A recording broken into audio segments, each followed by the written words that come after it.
Hello दोस्तों, welcome back to my channel. India versus South Africa. South Africa ने इस match पर पूरी तरह अभी तक बढ़त बनाए हुए है और इंडिया जो अब बैकफुट पर आ चुकी है। और यहाँ पर अब मुझे सिर्फ दो ही रिजल्ट पॉसिबल लग रहे हैं। या तो अब इंडिया हारेगी या ये मैच ड्रॉ होगा। और दोनों ही सूरत में ये इंडिया के लिए बिल्कुल भी अच्छी खबर नहीं है, क्योंकि आप ऑलरेडी न्यूजीलैंड से 3-0 से हारे थे। तब कितना क्रिटिसिज्म हुआ था, हम सबको पता है। और अब आप दोबारा एक साल के अंदर दूसरी होम में सीरीज हारोगे, टेस्ट की वो भी। तो बस इस बार मुझे लगता है गौतम गंभीर से बहुत कड़े सवाल पूछे जाएंगे। आज जब दिन का खेल शुरू हुआ तो उनकी 6 विकेटें गिर चुकी थी साउथ अफ्रीका की, और सबको शायद यही लगा था कि इंडिया फर्स्ट सेशन में ही उनको ऑल आउट कर देगी। लेकिन आज जिस तरह से मुत्तुस्वामी और वेरेनन ने बल्लेबाजी करी और अपना जो डिफेंस दिखाया आज उन्होंने, उनको कोई जल्दी, मुझे ऐसा लगता है पहले दिन से ही इनके सारे टॉप ऑर्डर के बैट्समैन को कोई जल्दी थी ही नहीं इस मैच में रन बनाने की। वो बस किसी तरह चाह रहे हैं कि हम बस रोके रखें, रुके रहें, रन आ ही जाएंगे और ये मैच ड्रॉ ही हो जाए बस। क्योंकि अगर ड्रॉ भी होता है तो साउथ अफ्रीका के लिए तो ये बहुत अच्छी खबर होगी कि वो 1-0 से इंडिया में टेस्ट सीरीज हरा देंगे। और इंडिया ऑलरेडी अब बैकफुट पर है, क्योंकि मुत्तुस्वामी ने अपना पहला मेडन सेंचुरी लगाई, शतक लगाया, और उन्होंने 200 प्लस गेंदें खेली। और वहीं विकेट कीपर थे इनके जो वेरेनन, उन्होंने भी 45 बहुत अच्छे रन बनाए और 100 प्लस गेंदें खेली। उसके बाद भी जब वेरेनन आउट हुए तो लगा कि हाँ, कैलेंडर आ गए हैं तो इंडिया जल्दी जल्दी इनको खत्म करेगी, ऑल आउट करेगी। पर फिर आते हैं मार्को जेनसन। मतलब मुझे सबसे बढ़िया लगे पूरी साउथ अफ्रीका के जो आज उन्होंने इनिंग खेली। 7 छक्के लगाए उन्होंने। जी हाँ, 7 छक्के, और 93 पर वो ऑल आउट हुए। उनका पहला शतक होते होते रह गया, वो लास्ट विकेट उन्हीं की थी। पर उन्होंने बहुत अच्छी बल्लेबाजी करी, जिसकी बदौलत साउथ अफ्रीका 489 स्कोर कर पाया। और उन्होंने लगभग 150 ओवर्स की बल्लेबाजी करी। और क्लूलेस लगे हमारे सारे ही बॉलर्स। और एक बार फिर से जो मैंने कल की अपनी वीडियो में कहा था कि आपने अक्षर पटेल जो आपका विकेट टेकिंग बॉलर है उसको बाहर कर दिया, और आप नीतीश कुमार रेड्डी को लाए जिससे आप बॉलिंग करवाते ही नहीं हो। 150 ओवर में उन्होंने सिर्फ 6 ओवर की बॉलिंग करी। और वो 6 ओवर भी कल सुबह उन्होंने उसमें से 4 ओवर कल सुबह किए थे, और आज सिर्फ 2 ओवर। तो जब आपको उनसे बॉलिंग करानी ही नहीं थी तो इतनी बैटिंग तो अक्षर पटेल भी आपको दे सकते थे जितनी नीतीश कुमार रेड्डी देंगे।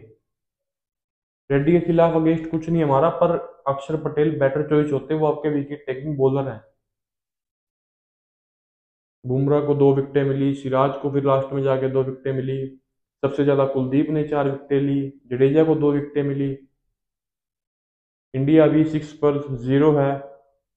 और अगर अब इंडिया को किसी भी तरह इस मैच में जीतना है तो लगभग 2 दिन की बल्लेबाजी करनी होगी, और सिर्फ बल्लेबाजी नहीं, बहुत सारे रन भी बनाने होंगे। क्योंकि इंडिया अब ये मैच ड्रॉ अफोर्ड नहीं कर सकता। अगर इंडिया अच्छी बल्लेबाजी करेगा तो बहुत ही अच्छी, तो शायद कुछ 1% चांस है। और खराब करेंगे या कुछ बीच में रहेंगे तो मैच ड्रॉ होना ही है। क्योंकि आपको पूरे ओवर्स का मैच दिन में नहीं देखने को मिलेगा गुवाहाटी में, क्योंकि जल्दी मैच खत्म हो जाता है, जल्दी वहां पर अंधेर हो जाता है। इस वजह से 90 ओवर्स की गेम दोनों ही दिन नहीं हो पाएगी, और कल या अगले तीनों दिन भी नहीं हो पाएगी। तो इंडिया को बहुत एक्स्ट्रा ऑर्डिनरी परफॉर्म करना पड़ेगा, और उसके लिए मुझे लगता है जायसवाल को ऊपर से बहुत तेज बैटिंग करनी पड़ेगी।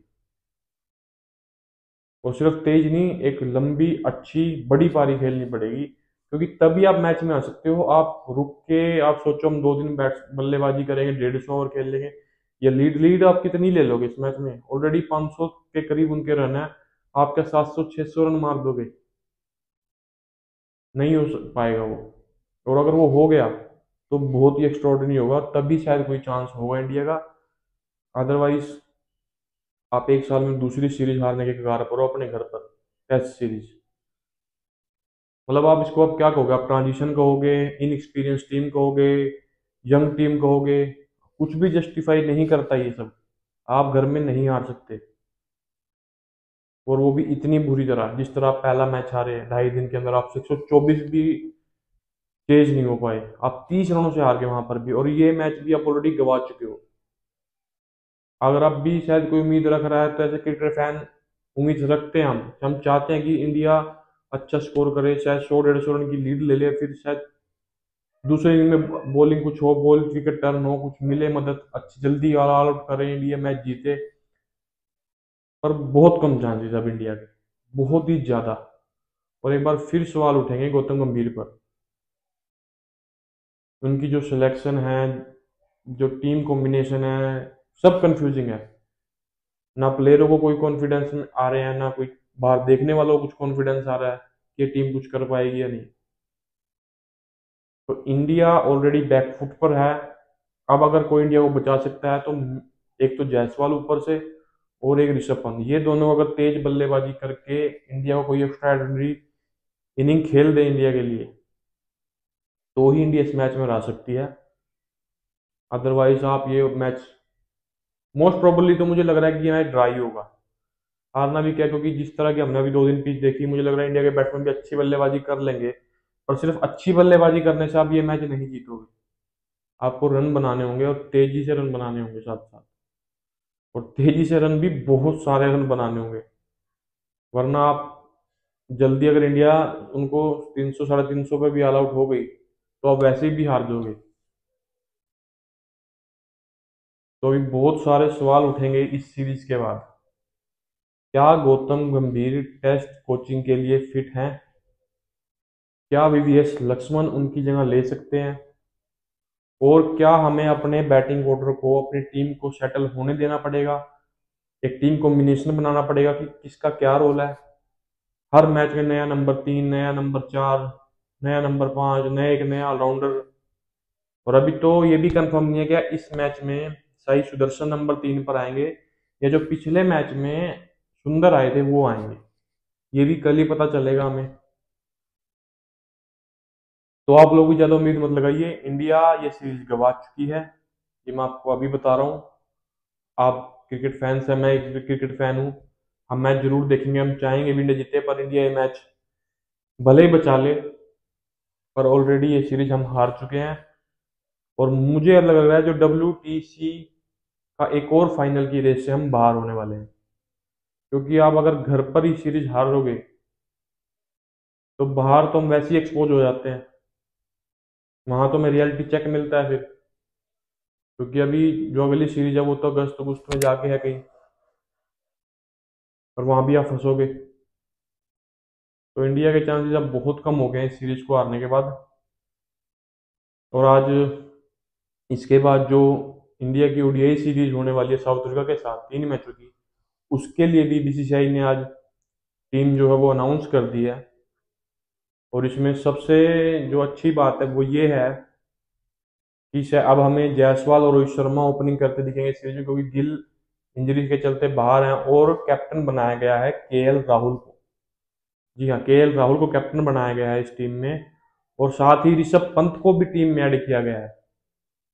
और एक खिलाड़ी जिसकी हम काफी टाइम से बात कर रहे थे, जो डोमेस्टिक में परफॉर्मेंस कर रहा था, और हालिया जो इंडिया ए की साउथ अफ्रीका ए के साथ सीरीज हुई थी, वहां पर प्लेयर ऑफ द सीरीज था ऋतुराज गायकवाड़।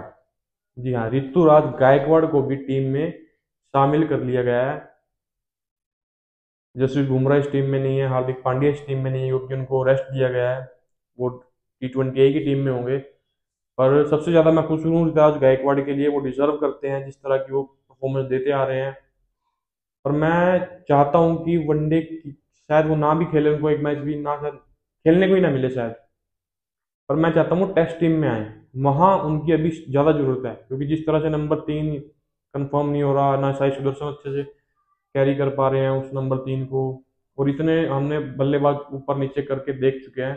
तो मुझे लगता है वहां पर ऋतुराज गायकवाड़ परफेक्टली फिट होंगे, ऐसा मेरा मानना है। बाकी देखते हैं, ये टेस्ट सीरीज तो हम ऑलरेडी गवा चुके हैं, अब वनडे से देखते हैं क्या इंडिया कर पाएगी। होपफुल इंडिया अच्छा ही करेगी, क्योंकि व्हाइट बॉल फॉर्मेट में हम बहुत आगे हैं दूसरी टीमों से। कोहली, जायसवाल, रोहित, ये सब हमें देखने को मिलेंगे। श्रेयस अय्यर भी इस टीम में नहीं होगी, ऑस्ट्रेलिया में उनको इंजरी हो गई थी, वो अब बाहर ही है, कुछ समय से तक बाहर ही रहेंगे। तो डिसअपॉइंटिंग है थोड़ा कि श्रेयस अय्यर कभी पॉलिटिक्स के चलते बाहर हो जाते हैं और कभी इंजरी के चलते एक ही फॉर्मेट वो खेलते हैं। इसके बाद फिर T20 आएंगे, फिर न्यूजीलैंड की T20 सीरीज होगी, फिर वर्ल्ड कप, और शायद अब हमें सिर्फ वो आईपीएल में ही देखने को मिलेंगे। तो थोड़ा डिसअपॉइंटिंग था उनके लिए, पर एक ये अच्छी टीम है और व्हाइट बॉल में इंडिया को कमबैक करना होगा जिस तरह की टेस्ट सीरीज रही है। अभी कंफर्म हारे नहीं ऑफिशियली, पर एक तरह से सबको पता ही है कि इंडिया ये सीरीज गवा चुकी है। दूसरा देश जिस तरह का गया हमारा, तो अब कुछ कहने को बचा नहीं है। देखते हैं अब बीसीसीआई कोई एक्शन लेगी गौतम गंभीर पर या नहीं, क्योंकि जिस तरह की बयानबाजी बैटिंग कोच आकर देते हैं या बीसीसीआई की तरफ से आता है कि हमें पूरा कॉन्फिडेंस है इस कोचिंग स्टाफ पर, ये आपको होगा, सबको है, हमारी टीम है, हमारे कोचिंग स्टाफ है। पर जिस तरह की आप टीम कॉम्बिनेशन रखते हो, प्लेइंग इलेवन रखते हो, किसी सबके लिए कंफ्यूजिंग है वो। कोई भी प्लेयर आपका सेटल नहीं है, ऊपर के दो ओपनर छोड़ दो, नीचे उसके बाद के जितने भी हैं सब मतलब डर डर के ही खेल रहे हैं। सबको ये है यार परफॉर्म करेंगे तो बाहर हो जाएंगे, एक मैच में परफॉर्म किया फिर किसी को ड्रॉप कर दिया, फिर किसी दूसरे को लिया, यही सब चल रहा है। और ये अब रुकना पड़ेगा गौतम गंभीर को, क्योंकि अभी T20 की सीरीज स्टार्ट होगी, उसके बाद वर्ल्ड कप होंगे 26 वो फरवरी में वर्ल्ड कप स्टार्ट है। अगर वहां पर भी इन्होंने यही बैटिंग ऑर्डर के साथ यही सब किया, तो उस वर्ल्ड कप में भी हमारी बहुत बुरी हालत होगी,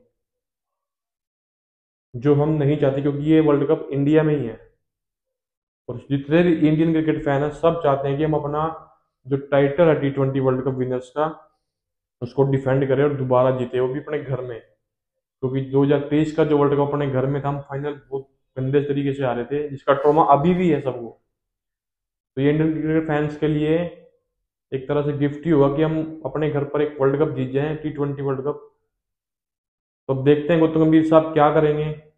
अभी तक तो बहुत डिसअपॉइंटिंग रहा है जो अभी टेस्ट क्रिकेट में स्पेशली। तो अभी देखेंगे कल इंडिया तीसरे दिन किस तरह खेलेगी, उसी तरह मैच पता चल पाएगा कि क्या इंडिया इस मैच में कुछ कर पाएगी या इंडिया वाले ऑलरेडी गिव अप कर चुके हैं। तो तब तक के लिए आप देखते रहिए मेरी वीडियोस, कल मिलेंगे आपसे फिर दोबारा। लाइक कीजिए, सब्सक्राइब कीजिए।